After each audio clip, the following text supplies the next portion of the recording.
성도 여러분 안녕하십니까? 정말 좋고 행복한 추석 연휴 잘 지내고 계십니까? 각 곳 각처에서 아름다운 시간들을 잘 보내고 계시리라 생각합니다. 이 예배당에는 정말 많은 분들이 계십니다. 셀 수 없을 만큼 많은 분들이 예배당에 계십니다. 그래서 너무 감사드리고 이렇게 예배당이 외롭지 않도록 또 참여해 주신 성도님들께 감사드립니다. 정말 고지고대로 들으신 건 아니시겠죠? 오늘 저는 이 추석 명절을 맞이해서 그리스도인과 추석이라는 제목의 말씀으로 한번 생각을 해보도록 하겠습니다. 추석과 설날 같은 명절은 참 좋은 날입니다. 예전 딱히 새 옷을 입거나 영화를 보거나 용돈을 받을 일이 없던 시기의 추석은 아이들에게 말 그대로 복 터지는 날이 아닐 수 없었습니다. 음식도 넘쳐나서 평상시에는 볼 수도 없던 산의 진미가 그득한 상을 대하고 먹어도 계속 나오는 음식이 가득한 날이 명절이었습니다. 세배나 혹은 절을 하면 또한 돈이 쏟아지는 날이 그날이었습니다. 1년에 한 번 마음껏 문방구나 전방에 가서 먹을 것도 한번 사치스럽게 살 수 있었고 영화도 일주일에 2번 정도 볼 수 있는 날이 그런 명절이었던 것 같습니다. 하지만 어른이 되어서 보니까 그날은 여자들에게는 엄청나게 많은 일이 짧은 기간에 집중되는 날이라는 사실을 늦게서야 알게 되었습니다. 서로가 화목하고 오랜만에 만나는 즐거운 날이어야 하지만 어떤 이들에게는 오히려 부담으로 작용되기도 합니다. 하지만 그래도 명절은 명절입니다. 그리스도인에게 특히 신앙을 달리하는 가족과 대해야 하는 그리스도인들에게 명절은 또 다른 어려움을 주는 날이 명절이기도 했습니다. 제사 문제와 또 제사 음식을 먹는 문제와 또 그로 인한 가족 갈등은 오랜 시간 동안 우리에게 어려움을 주었고 지금도 그런 어려움을 겪는 분들이 있을 것이라고 생각을 합니다. 그래서 오늘 그리스도인의 입장에서 명절을 한번 생각해 보고 가족 간의 종교적 차이를 슬기롭게 극복하면서도 신앙의 정체성을 어떻게 지킬 것인가를 생각해 보는 아주 짧은 시간이 되기를 한번 생각해 보겠습니다. 첫 번째 우리가 복에 대해서 한번 생각을 해 보도록 하겠습니다. 먼저 이 복의 개념이 다르다는 사실부터 우리는 정의하고 들어갈 수가 있겠습니다. 추석과 같은 명절 또 신년이 되면 복을 기원하는 덕담을 정말 많이 나누게 됩니다. 요즘은 인사를 이렇게 카드로보다는 문자나 카톡 메시지 같은 경우로 많이 하는데 거기에다 보면 정말 복을 빌어주거나 또 복을 기원하는 많은 내용들이 거기에 넘쳐나는 것을 봅니다. 복을 받으라 하기도 하고 또 복을 나누어 주는 행사도 하기도 합니다. 하지만 성경이 말하는 진정한 복은 그 복 외에 아주 더 깊은 의미가 있다는 사실을 우리는 알고 있습니다.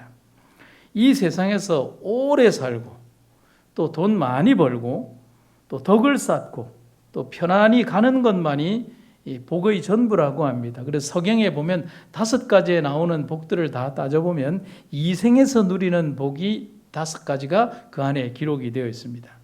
그런데 조금 전에 말씀드린 것처럼 오래 살고 돈 많이 벌고 덕을 쌓고 편안히 그리고 그냥 천수를 다한 다음에 잠을 자듯이 그냥 편안히 가는 것만이 복의 전부라고 한다면 우리는 아마도 하나님이 필요하지 않을 것입니다. 왜냐하면 그것이 전부다라고 한다면 복의 끝이라고 한다면 왜 하나님이 필요하겠습니까? 그래서 성경은 참된 복의 정의를 정말 많이 있지만 오늘 한 개를 좀 여러분들에게 소개하도록 하겠습니다. 찬송하리로다 하나님 곧 우리 주 예수 그리스도의 아버지께서 그리스도 안에서 하늘에 속한 모든 신령한 복으로 우리에게 복 주시되 곧 창세 전에 그리스도 안에서 우리를 택하사 우리로 사랑 안에서 그 앞에 거룩하고 흠이 없게 하시려고 그 기쁘신 뜻대로 우리를 예정하사 예수 그리스도로 말미암아 자기의 아들들이 되게 하셨다. 여러분 이 성경절에서 여러분이 조금 유심 있게 보아야 되는 것은 하늘에 속한이라는 단어와 신령한이라는 단어와 그 다음에 예수 그리스도로 말미암아 하나님의 아들 곧 자녀라고 하는 이 구절을 좀 보시면 되겠습니다. 바울은 예수를 믿는 에베소의 그리스도인들, 확대한다면 모든 그리스도인들이 엄청난 복을 누리고 있다라고 말을 하고 있습니다. 이 구절은, 방금 읽은 이 구절은 그리스도인들이 누리는 복과 관련해서 한 세 가지를 우리들에게 정확하게 제시해 주고 있습니다. 첫 번째, 그 복은 하늘에 속한이라는 것이 말해주듯이 이 복은 근본적으로 세상 사람들이 말하는 것처럼 땅에 속한 것이 아니라 어디에 속한 것이라고요? 하늘에 기원을 둔 것이다 라고 정의하고 있다는 사실입니다. 두 번째, 그 복을 묘사하는 형용적인 의미가 아주 독특합니다. 세상 사람들은 복에 대해서 많이 벌고 높은 지위에 오르고 그 다음에 수명을 오래 살고 건강하고라고 하는 개념으로 따진다면 성경에는 이것을 형용적 표현으로 신령한 복이라고 얘기를 하고 있습니다. 이 말은 우리가 흔히 생각하고 바라는 자연적 복들 그리고 물질적 복들과는 구별되는 영적 의미가 우리 그리스도인 복에 있다는 사실을 말해주고 있습니다. 그리고 세 번째는 그 신령한 복 중에서 최고의 복은 바로 예수 그리스도로 말미암아 하나님의 아들 곧 자녀가 되는 것이 최고의 복이라고 말을 하는 것입니다. 여러분, 우리가 믿음 안에서 가지는 복 중에서 최고의 복이 바로 이 안에 있다는 사실을 여러분 잊지 마시기를 간절히 바랍니다. 명절이 되면 복을 기원하는 많은 덕담들이 오고 갑니다. 그 중에서 최고의 덕담은 복 많이 받으세요라고 하는 것보다는 신령한 복을 구하는 영적 자녀가 되십시오라고 하는 그런 덕담이 된다면 더 좋겠다는 생각이 듭니다. 두 번째는 추석은 감사와 행복을 담는 날이라는 사실입니다. 앤드류 브램스톤이라고 하는 영국 사람은 한국에서 살아보니라는 제목으로 글을 썼는데요. 그 글에 보면 자기가 이 한국에 와서 살았던 경험 가운데 이 명절에 관한 얘기에 대해서 이렇게 글을 쓰고 있습니다. 한국에 온 뒤 두 번째 맞는 추석이다. 추석은 2년 넘게 한국에 살면서 내가 가장 즐겁게 보낸 명절이다. 내 고향 영국에도 추수감사절이 있으나 간소하게 보내는 것과 달리 한국인들은 사나흘 동안 연휴를 즐기며 고향을 찾는다. 고향길에 가족과 친지에게 나눠줄 선물을 양손 가득 챙겨가는 모습은 훈훈하기만 하다. 한국인들의 추석 나기를 보면서 나는 한국에 대한 매력을 느끼게 됐다고 해도 과언이 아니다. 추석이 유교적 기반 위에 시작됐기 때문에 거부감을 느끼는 기독교인이나 혹은 제사에 대해서 기독교인을 폄훼하는 믿지 않는 많은 이들의 모습을 보게 됩니다. 어떤 때는 이 둘이 막 충돌하는 광경도 우리 가족사에서 많이 보게 됩니다. 하지만 추석의 진짜 본질은 무엇입니까? 저는 제사가 아니라고 생각을 합니다. 믿지 않는 사람들에게나 믿는 사람들에게나. 그것은 갈등이 아닙니다. 제가 생각하는 추석의 진짜의 본질은 감사와 만남과 화목이 추석의 진짜 본질이라고 생각을 합니다. 감사는 어떤 때 나오는 겁니까? 이만큼 많은 추수와 또 우리의 먹을 것을 주신 것에 대한 감사, 그리고 오랜만에 친인척들이 함께 만나는 만남, 그리고 그들이 만나서 어떻게 합니까? 정말 가족애를 느끼는 화목, 이 세 가지가 추석이 가지는 진실한 은혜라고 생각을 합니다. 그래서 브램스톤이라고 하는 이 푸른 눈의 외국인의 눈에 비친 명절 규경 행렬은 외국인들이 보았을 때 결코 맛볼 수 없는 정을 배우게 되는 것입니다. 여러분, 그것입니다. 우리는 추석을 통해서 풍성한 수확에 대한 감사를 하고 그리고 재회에 대한 기쁨을 나누고 가족들 간의 화목으로 그 시간을 보내기에도 시간은 너무나 짧기만 합니다. 그런데 가장 불행한 삶은 뭐냐면 가족들이 그렇게 1년에 한 번 모였는데 그날 그 시간에 유독 싸우는 가족들이 있다는 사실입니다. 그래서 기독교인 된 우리들은 믿지 않는 가족들에게 더 뭐가 되고요? 더 모본이 되고 더 아름다운 명절을 지내는 모습을 믿지 않는 가족들에게 보여줄 필요가 있다는 사실입니다. 왜냐하면 우리가 만나야 될 시간들이 그렇게 많지 않아요. 그러면 그 기간에 모이는 그 시간을 귀찮게 생각하지 말고 가족들에게 모여 정말 기독교인이 살아가는 아름다운 모습들을 보여주는 아름다운 삶의 모습이 필요하다는 사실입니다. 그래서 예수를 믿는다는 이유로 가족의 모임을 소홀히 하지 않아야 합니다. 또한 자녀들은 그들의 신앙이 비록 다르다고 할지라도 가족들이 우리들이 원하지 않는 제사 음식이나 많은 음식들을 만드는 일에 소극적으로 참여해서 가족들에게 상처를 주거나 불화를 주는 일이 없어야 합니다. 분명한 것은 제사 음식에 대해서 많은 갈등이 있는데요. 저는 여러분들에게 이것이 법이다라는 개념보다는 목사의 한 권면으로서 또 우리의 법론적인 어떤 기독교적 윤리로서 이렇게 권면을 드립니다. 분명한 것은 제사 음식을 가족의 일원으로서 만드는 것은 가족의 책임이라고 하겠지만 제사 음식을 먹지 않는 것은 기독교인의 책임이라고 하겠습니다. 저는 이렇게 정의하고 싶습니다. 하지만 때로는 그 생각이 너무 과해서 내가 며느리로서 가져야 하는 기본적인 책임과 역할마저도 신앙이라는 이름으로 소홀히 한다면 바로 그곳에서부터 가족 갈등의 출발은 시작되는 것을 우리가 보게 됩니다. 제가 그러면서 누구를 하나 생각했냐면 성경에는 이런 예가 그렇게 많지 않습니다. 하지만은 다니엘의 경험을 통해서 한번 비유적으로 대조해서 한번 생각을 해봤습니다. 다니엘과 친구들은 바벨론에서 뜻을 정해서 이교의 신에게 바쳐진 고기를 먹지 않았습니다. 제가 여러분 여기에 계신 우리 성도님들에게 질문을 드립니다. 그러면 다니엘과 그의 세 친구들은 채식주의자입니까? 아닙니까? 우리 유 집사님, 채식주의자일까요? 아닐까요? 아니라고요? 확신할 수 있습니까? 예, 저도 그렇게 생각을 합니다. 왜냐하면 유대인들은 거의 양을 치고 살았고요. 또 양문화 속에 있었기 때문에 채식을 위주로 하는 그런 민족들은 아닙니다. 그들이 고기를 먹지 않은 것은 그들이 채식주의자여서가 아니라 토템과 샤만의 뿌리를 둔 이교의 종교는 모든 짐승을 죽이기 전에 이교의 신에게 바쳐서 그 혼령을 위로하기 때문에 그렇습니다. 그래서 토템과 샤만의 신앙은 모든 생명체들에게 정령이 있다라고 생각을 하고 그 짐승을 죽이거나 혹은 죽인 후에도 그 정령들을 위로하는 의식을 꼭 치루어야만 그 고기를 먹을 수가 있었습니다. 그래서 바벨론에 있는 모든 짐승들은 먼저 제사장에 가서 이교의 신들에게 바쳐졌고 그 죽음을 위로하는 제를 드린 다음에 희장으로 다시 돌아 나오게 되는 것입니다. 하지만 이 다니엘과 그의 세 친구들이 모든 음식을 먹지 않았다거나 바벨론 우상의 땅에서 그들이 당연히 지켜야 하는 법률적 도덕적 행동을 하지 않고 섬처럼 살았다는 기록은 전혀 등장하지 않습니다.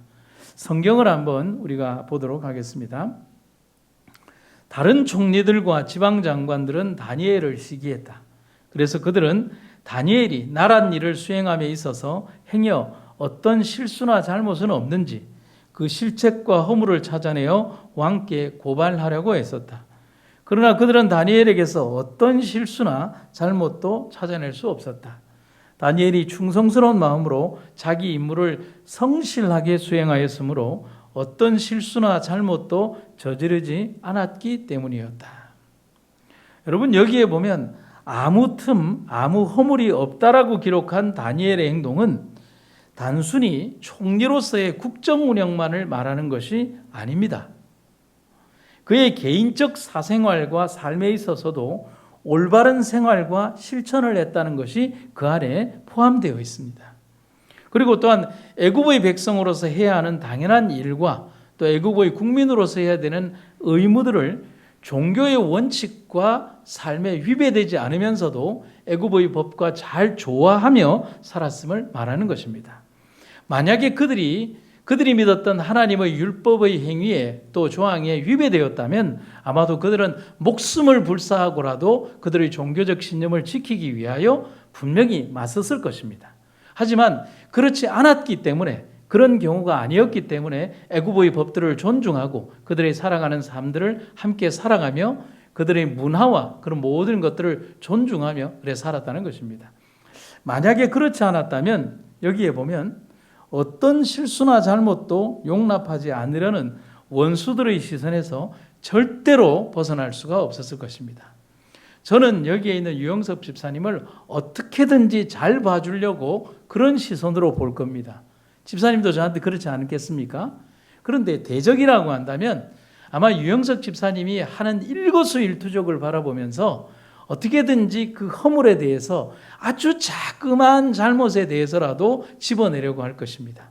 그것이 단순히 국정 운영만 말하는 것이 아니라 개인적 사생활도 모두 포함되어 있다는 사실을 우리가 보게 되는 것입니다. 그래서 다니엘과 그의 친구들은 바벨론 땅에서 살아가면서도 그들의 삶 가운데에서 정말 삶 속에서 모든 것들을 잘 수행하고 실천하며 살았던 과정을 우리가 볼 수 있게 되는 것입니다. 제가 아주 오래전에서 한 20년 전이죠. 시골에서 목회를 할 때 교회 가까이에 살던 젊은 우리 재림교인 세댁이 명절 아침에 갑자기 우리 집으로 도망을 왔습니다. 도망이라는 표현보다는 피신을 왔다는 표현이 좀 맞겠죠. 저희도 놀랐지만 상당히 놀란 얼굴로 저희 집으로 들어왔습니다. 남편은 집사님이지만 안 믿는 집안의 시집으로 온 세댁인데 문제는 명절날 되어서 한 번도 제사 음식을 해본 적이 없는 모태교인 집안의 딸이 갑자기 제사 음식을 만드는 모습을 보고 놀라서 말도 안 하고 도망을 나온 것입니다. 놀란 그 세댁을 진정시키는 것이 먼저 우선이었습니다. 여러분이라면 어떻게 했겠습니까? 경험이 없던 저는 제 생각에 그때 당시에 올바르다라고 하는 생각 속에서 이렇게 했습니다. 그녀의 행동은 올바르다, 올바르지 않다라고 구분할 수 있는 행동이 아니었습니다. 자기가 살아왔던 삶의 가치관과 문화와 너무 달랐기 때문에 놀라서 왔던 것입니다. 제가 그래서 이런 얘기를 했습니다. 누구누구 자매, 가정은 두 가문이 함께 사는 것입니다. 그리고 두 문명이 함께 이렇게 공존하는 것이고, 그리고 지금 당신이 사는 집처럼 두 종교가 어쩔 수 없이 한 공간에서 어우러져서 살아야 되는 곳이 바로 가정입니다. 그리고 시댁입니다. 제사 음식은 우상에게 바쳐지는 음식이지만 그건 우리가 먹어서도 안 되고 절을 해서도 안 되지만 며느리의 역할 중 하나는 그 음식을 만들고 또 가족들을 위한 음식을 만드는 것은 며느리의 책임과 역할과 의무라고 할 수가 있습니다. 제사에 바쳐진 음식을 먹는 것과 절을 하는 것은 당신이 종교적 신념을 가지고 지켜야 할 부분이지만 가족들을 위하여 음식을 만드는 것은 당신의 책임이라고 할 수가 있습니다. 어렵고 힘들지만 본인이 잘 한번 판단을 해보고 가족 간의 화목을 위하여 가정으로 돌아가는 것이 어떻겠습니까? 라고 하고 함께 기도하고 돌려보냈습니다. 그렇게 가고 나서 이제 그 가족 간에도 이 며느리를 이해하고 또 그 며느리를 돌봐주는 그런 분위기가 형성되었고 그 며느리도 가족을 이렇게 돌보는 그런 마음이 형성되었습니다. 다른 집안에 비해서 아주 문제가 잘 쉽게 해결된 경우라고 할 수가 있겠습니다. 이런 문제가 있다면 더 많이 기도하고 하나님께 뜻을 구하면서도 그리스도인의 참된 모습을 보여주며 변화가 일어나기를 기도해야 된다라고 말할 수밖에 없습니다. 그런데 여러분, 그 뒤에 우리가 말하지는 않지만 꼭 기억해야 되는 부분이 있습니다. 그 변화를 주는 환경은 어쩌면 오랜 세월을 대가로 요구한다는 사실을 말입니다.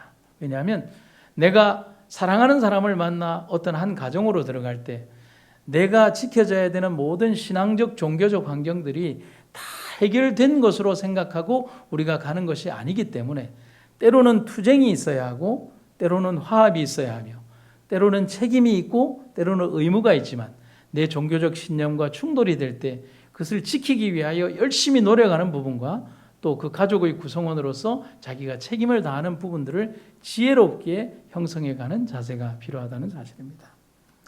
그래서 저는 여러분들에게 이런 말씀을 드리고 싶습니다. 어떤 분들은 이런 부분에 대한 갈등을 하는 것이 아니라 그저 이러한 것들을 면피하기 위해서 교회라는 이름을 이용하는 경우들을 제가 보게 되었습니다. 그런 분들을 위해서 제가 이런 글을 한번 써봤습니다. 기독교인은 영리에 지려고 해서는 안 됩니다. 아울러 자신이 감당해야 될 책임을 벗어버리려고 하나님을 이용하려고 해서는 더 안 됩니다. 더 열심히 하되 분명한 선을 지키고 확고함을 보여주는 것이 책임과 믿음을 동시에 보여줘야 하는 것이 그리스도인의 역할입니다라고 저는 말씀드리고 싶습니다. 여러분, 저는 이 한 문장으로 짧게 말씀드렸지만 여기에서 고통과 어려움을 겪는 분들은 1년, 2년이 아니라 아마 평생을 이 부분과 다투고 또 때로는 투쟁하고 눈물 흘리고 그렇게 살아가야 될 분들도 있을 것입니다. 하지만 여러분들이 선택한 삶의 한 부분이고 또 여러분들이 짊어지고 가야 될 삶의 십자가라면 그 가운데에서 여러분들을 지켜주십사 하고 하나님께 더더욱 기도하며 여러분들의 가정을 이끌어가는 아름다운 모본의 주인공들이 되시기를 간절히 바랍니다. 어린 시절 제 이야기를 좀 드릴까 합니다. 예수를 처음 믿고 부모님에게 말씀을 드려야 하는데 차마 말을 못하겠는 겁니다. 옛날에 교회 나간다는 말을 저희 집이 그렇게 대단히 뼈대 있는 집안은 아닌데요. 뭐 아무것도 없는 집안이지만 그러나 불교 쪽에 굉장히 심취해 있는 집안에서 갑자기 막내 아들이 철없는 막내 아들이 교회를 간다고 하면 제 존재를 인정해 주겠습니까? 그래서 예수님만 믿고 끙끙끙끙 앓고 있는데 문제는 교회에서 워낙 교육을 잘 받고 믿음이 확 들었는지 제사 때 절을 하면 안 된다는 그 생각만 여기 머리 박힌 것입니다. 그래서 제삿날이 다가왔는데 저희 아버지가 장손집이라서 한 달에 한 번씩 제사가 있었습니다. 어떻게 해야 할까요? 중학교 2학년짜리, 중학교 3학년짜리 아이의 신앙으로 어떻게 할까 고민을 하다가 제사가 보통 늦은 저녁 밤 12시쯤 이렇게 제사를 지내는데 갑자기 그런 생각이 떠올랐습니다. 자자 그랬습니다. 그래서 원래 제가 밤 잠을 그래 일찍 자는 스타일이 아닌데 한 8시부터 잠을 잤습니다. 자는 척을 했다는 표현이 더 정확하겠죠. 왜냐하면 깨지 않기 위해서 긴장하고 깨면 절을 해야 하니까 잠을 잤습니다. 그런데 제사가 시작이 되는데도 이 막내 아들 녀석이 일어나지 않으니까 아버지도 절 깨우고 어머니도 절 깨우고 그러는데 제가 그냥 이불을 뒤집어 쓰고 계속 잠을 자니까 그냥 막내가 그냥 안쓰러웠는지 그냥 우리끼리 합시다라고 하는 말을 듣고 그냥 제사를 지냈습니다. 문제는 그 다음 달에 또 제사가 있거든요. 근데 그날도 또 잤습니다. 그러다면 또 깨우더니만은 그냥 자기들끼리 가족들끼리 어른들끼리 제사를 지내고 세 번째에 가니까 아마 부모님이 눈치를 채신 것 같습니다. 그런데 부모님은 돌아가실 때까지 그런 표현을 하지 않으셨습니다. 이 녀석이 뭔가 예수를 믿는 거는 같은데 그냥 그러려니 하고 넘어가 주셨습니다. 제 삶에서 제가 맞닥뜨렸던 신앙적 갈등의 첫 봉합이 그런 부분으로 다가왔지만 어린 시절 제가 할 수 있었던 그런 행동을 하나님께서 그렇게 보호해 주시고 연약한 믿음을 그렇게 인도해 주신 하나님께 참 감사드립니다. 여러분, 제가 오늘 여러분들에게 들려드렸던 몇 가지의 일례들은 아마 이런 문제로 갈등을 겪는 많은 가족들이 겪어야 되는 문제 중에 지극히 낮은 등급의 수준일 것이고 그리고 수없이 많은 종류들 중에 정말 지극히 한 조각이라고 말씀드릴 것입니다. 하지만 여러분들의 마음은 동일할 것입니다. 하나님을 믿고 그 믿음이 결코 침해당하지 않기 위하여 노력하고 눈물을 흘리는 그것에 함께 기도하며 여러분들이 믿음으로 승리하기를 주의 이름으로 기도드립니다. 그리스도인 며느리와 사위라면 명절을 맞이하면서 누구보다도 열심히 가족을 위해 부모를 방문하고 며느리의 역할을 하고 자녀의 역할을 하는 일을 기쁨으로 하십시오. 그래서 당신을 통해 가족들이 더 화목하고 기쁨이 넘치도록 하십시오. 그게 명절을 맞이하는 그리스도인의 자세입니다. 그리고 세 번째는 추석은 주변을 돌아보는 날입니다. 명절이 되면 삶이 더 외로운 분들이 있습니다. 가족과 친척들로부터 보살핌을 받지 못하는 이들이 많이 있습니다. 명절은 다른 날보다도 더 큰 외로움을 안겨주는 날이 되는 것은 바로 그러한 보살핌이 없기 때문에 그렇습니다. 성도 간에 오고 가는 선물도 주고받는 것이 인지상정이지만 믿음 안에서만큼은 어렵고 힘든 이들을 잊지 않고 작은 양말 하나라도 서로 나누고 베푸는 그런 인정이 넘치는 날로 만들어야 한다고 생각을 합니다. 아주 가난한 사람만 아니어도 됩니다. 그런 사람들만 챙기라는 뜻도 아닙니다. 우리가 쉴 때 일하는 분들이 있습니다. 아파트 관리소에 경비를 하시는 분들, 여전히 오늘도 파지를 줍는 동네의 어른들, 또 택배 기사분들, 청소하는 분들과 우리 같으면 명절인데도 열심히 일하는 병원 직원들의 노고를 기억하고 자신의 역할이 닿는 안에서 작은 음식이나 말 한마디라도, 음료수 하나라도 함께 나눌 수 있거나 덕담 한마디라도 나눌 수 있다면 얼마나 좋겠습니까? 여러분, 요즘 며칠 동안 우리 병원 직원들을 위해서 간식을 이렇게 좀 나눠드리는 일을 하고 있는데, 나누다 보면 이렇게 끝부분에 좀 남기도 하고 그럽니다. 그런데 남은 것을 드리기가 뭐해서 아파트에서 나오면서 저희가 관리사무소에 계신 이렇게, 요즘 관리소에는 좀 연세 많으신 분이 경비를 서시는데 그분들에게 이렇게 한 꾸러미를 이렇게 드리면서 저희가 직원들에게 나눠드리는 간식인데, 남은 것을 드리는 게 아니라 먼저 이렇게 드리고 가고 싶다고 이렇게 해서 드렸습니다. 그랬더니만은 이 관리소에 계신 이렇게 경비원 우리 아저씨가 갑자기 울컥하시면서 이렇게 받으시면서 고마워하시는 장면을 보게 되었습니다. 저는 그것이 바로 제가 한 행동이지만 저의 뒤에서 계신 예수님을 보여주는 작은 행동이라고 저는 생각을 했습니다. 저도 기쁘고 그분도 참 기쁜 것입니다. 그러면서 제가 올라오면서 그런 생각을 했습니다. 아, 이게 사는 맛이지요. 그래서 오늘 좀 하루 종일 행복했던 기억이 납니다. 증언보감에 있는 글귀를 보도록 하겠습니다. 그대들 주위에 있는 이들을 사랑하면서 그들의 행복을 증가하는 일에 이바지할 모든 기회를 놓치지 말아라. 친절한 말, 동정, 어린 표정, 감사의 표현이 고투하는 외로운 사람들에게는 목마른 이에게 한 잔의 냉수같이 시원한 것임을 잊지 말아라. 격려의 말 한마디, 친절한 행동 하나가 두 어깨 가득히 무거운 짐진 사람들의 부담을 덜어주고도 남음이 있을 것이다. 진정한 행복은 이같이 이기심 없는 봉사에서 발견된다. 그리고 마지막 네 번째는요, 추석은 하나님께 찬양과 감사를 돌리는 날이 되어야 합니다. 진짜 주제는 여기에 있겠죠. 오늘 주간이 좀 특별한 주간입니다. 무슨 얘기냐면 제가 유대령 날짜를 계산을 해보니까 어제부터 다음 주 월요일까지 이번 한 일주일이 구약의 이스라엘 백성들이 초막절을 준수하던 절기의 날짜에 21년도 날짜를 계산을 하면 어제부터 다음 주 월요일까지가 초막절 기간입니다. 그러니까 지금은 초막절의 이틀째라고 보시면 되겠습니다.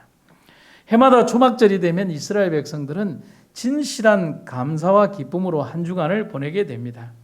그래서 이런 얘기를 한번 보시겠습니다. 신명기 16장에 보면요, 너희 타작마당과 포도주 틀의 소출을 수장한 후에 7일 동안 초막절을 지킬 것이요, 절기를 지킬 때에는 너와 내 자녀와 노비와 내 성중에 거하는 레위인과 객과 고아와 과부가 함께 연락하되 내 하나님 여호와께서 택하신 곳에서 너는 7일 동안 내 하나님 여호와 앞에서 절기를 지키고 내 하나님 여호와께서 내 모든 물산과 내 손을 댄 모든 일에 복 주실 것을 인하여 너는 온전히 뭐 할지니라?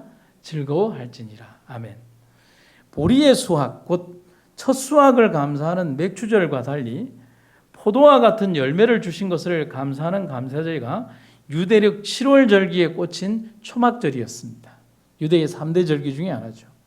그래서 구분을 쉽게 해주기 위한 3대 절기를 이렇게 보면은요, 이스라엘의 3대 절기는 모두 추수의 감사와 관계가 있다는 사실을 보게 됩니다.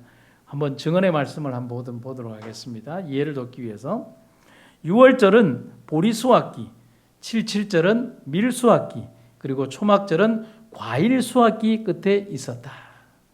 그래서 여러분, 흔히 말하는 맥추절이라고 하는 것은 보리 수확기 때에 보리와 밀을 수확했을 때에 있었던 절기가 맥추절이라고 한다면, 이 초막절은 포도나 이런 열매 달린 과일들을 수확을 했을 때 있었던 것을 바로 초막절 절기의 감사제라고 합니다. 이때 이스라엘 백성들은 조상들의 광야 생활을 기념하면서 지붕에다가 천막, 곧 초막을 치고 종려나무 가지로 천장을 삼아서 일주일을 지내면서 하나님의 인도하심을 찬양하는 일주간을 보내는 날이었습니다. 제가 지난 안식일에 우리 교회 한 장로님에게 원래 초막절 기간이 한 일주일입니다라고 했더니만은 우리 장로님이 하시는 말씀이 그럼 우리도 추석을 한 일주일 보내는 게 맞지 않을까요? 라고 말씀을 하시더라고요. 예, 좋지요. 그러면 그 대신에 우리도 텐트를 우리 지붕에다가 짓고 일주일을 별 보고 살아야 합니다. 라고 했더니만은 고민을 하시더라고요. 증언의 말씀을 한번 보겠습니다. 이 절기는 추수에 대한 감사뿐 아니라 광야에서 이스라엘을 보호하신 하나님의 돌보심을 기념하는 절기였다. 다시 한번 읽겠습니다. 이 절기는 추수에 대한 감사뿐 아니라 광야에서 이스라엘을 보호하신 하나님의 돌보심을 기념하는 절기였다. 오늘 여러분과 나를 인도하신 하나님의 은혜와 사랑을 잊지 않는 그런 명절이 되기를 간절히 바랍니다. 그저 먹고 즐기는 날이 아닙니다. 우리를 인도하신 하나님의 그 크신 아름다운 삶의 여정과 돌보심을 감사하는 여정이 됩니다. 그래서 어떤 분이 감사에 대해서 이런 표현을 했습니다. 수표도 없고 은행도 없었습니다. 그래도 감사를 표하고 싶습니다. 왜냐하면 아침에는 태양을, 밤에는 달을 받았기 때문입니다. 아멘입니까? 맞습니다. 모든 것이 하나님의 은혜였습니다. 그리고 지금 웃음이 넘치는 이 시간이 더욱 귀한 것은 하나님의 은혜임을 고백합니다. 사랑하는 성도 여러분, 주님의 은혜가 넘치는 하루가 되셨습니까? 그리고 또한 남아있는 기간 동안 가족들과 함께 주의 사랑을 함께 나누는 아름다운 시간 되시기를 간절히 바랍니다. 제가 증언에 있는 말씀을 하나 읽고 마치도록 하겠습니다. 초막절 곧 추수절에 과수원과 토지의 소산에서 드리는 예물, 잎 붙은 나뭇가지를 가지고 임시로 만든 작은 집에서 보내는 일, 일주일간의 야영, 사교적인 모임, 거룩한 기념식전, 그리고 하나님의 일꾼으로 성전에서 봉사하는 레위 사람들을 포함한 그분의 자녀들은 물론 외국인과 가난한 사람들에게까지 베풀어진 환대의 행사로 말미암아 모든 사람의 마음은 주의 은택으로 연사에 관 씌우시고 길에는 기름이 떨어지게 하시는 하나님께 대한 감사로 가득 찼다. 사랑하는 성도 여러분, 오늘 주님의 은혜와 사랑으로 가득 찬 하루를 보내셨기를 간절히 바랍니다. 또한 오늘뿐만 아니라 이어지는 날들마다 초막절의 영광과 은혜처럼 하나님의 풍성하신 은혜 가운데 거하는 아름다운 날들 되시기를 주의 이름으로 축원합니다. 감사합니다. 사랑하는 아버지 하나님, 이렇게 아름다운 추석 명절을 주시고 우리 성도들, 우리 함께 모든 가족들 함께 아름다운 시간들을 보내게 하신 주의 은혜 감사드립니다. 하지만 혹시라도 외로움 가운데 계신 분들 계시다면 하나님께서 그들을 위로해 주시고 하늘의 고귀한 은혜 가운데 그들을 인도하여 주셔서 하나님의 크신 은혜가 넘치는 하루가 되게 하여 주시옵소서. 특별하신 섭리하심과 사랑이 함께하는 명절 주간 되게 하시고 그리고 멀리 갔던 주의 백성들이 집으로 돌아올 때 안전한 귀향이 될 수 있도록 도와주시옵소서. 풍성하고 아름다운 은혜가 이 병원을 또한 지켜주시기를 간절히 보하며 하나님의 크신 은혜 가운데 모든 것들이 주 안에서 순적히 이루어지는 아름다운 주간이 되게 하여 주시옵소서. 주의 은혜를 감사드리며 예수님의 이름으로 기도드립니다.